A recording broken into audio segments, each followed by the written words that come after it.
नमस्कार। लर्निंग मंत्रा के दैनिक मंथन कार्यक्रम में आपका स्वागत है। मैं हूं आपके साथ विवेक मिश्र। हमारा आज का विषय है मिशन सागर फेज 3।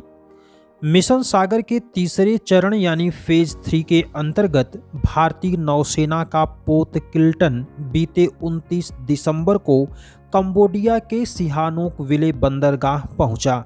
यह जहाज कंबोडिया के बाढ़ प्रभावित लोगों के लिए 15 टन मानवीय सहायता और आपदा राहत सामग्री जिसमें खाद्य और दवाइयां शामिल हैं, इसे लेकर कंबोडिया पहुंचा और इसे कंबोडिया के राष्ट्रीय आपदा प्रबंधन समिति को सौंप दिया।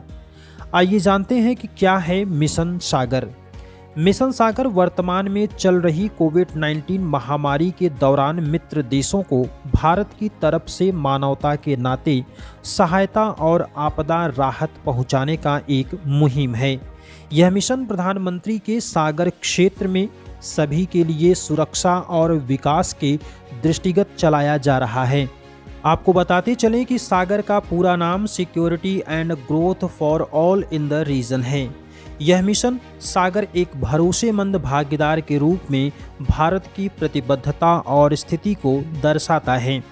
गौरतलब है कि मई-जून 2020 में भारतीय नौसेना के द्वारा मानव सहायता कार्यक्रम मिशन सागर फर्स्ट चलाया गया। वहीं नवंबर 2020 में मिशन सागर सेकंड के तहत सूडान को खाद्य सहायता पहुंचाया गया।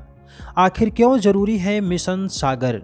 सागर नीति के तहत भारत हिंद महासागर क्षेत्र में शांति, स्थिरता और समृद्धि सुनिश्चित करने का प्रयास कर रहा है।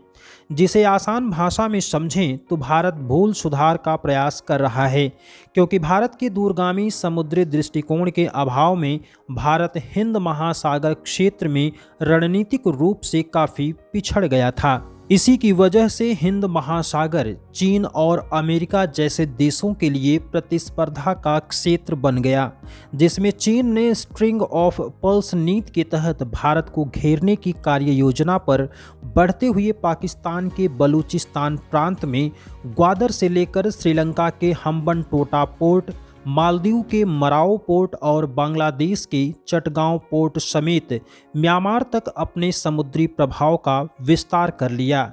इसके साथ ही चीन ने अफ्रीकी देश जिबूती में अपनी पहली सैन्य चौकी भी स्थापित कर लिया है।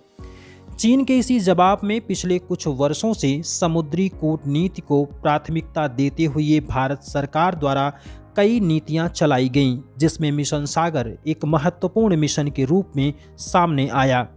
इससे पूर्व भारतीय सेना द्वारा कौन से प्रमुख मिशन चलाए गए, अब उस पर एक नज़र। चक्रवात डायने द्वारा मचाई गई तबाही के बाद मेडागास्कर के प्रभावित लोगों को सहायता करने के लिए ऑपरेशन वनीला शुरू किया गया था। इसके बाद साल 2015 में ऑपरेशन मैत्री चलाया गया, जिसके तहत भारतीय सेना ने भूकंपग्रस्त नेपाल में राहत और बचाव कार्य जारी रखा।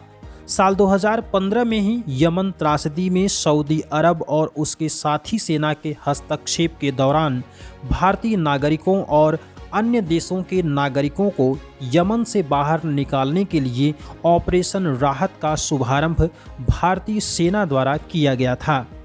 तो ये था हमारा आज का दैनिक मंथन कार्यक्रम।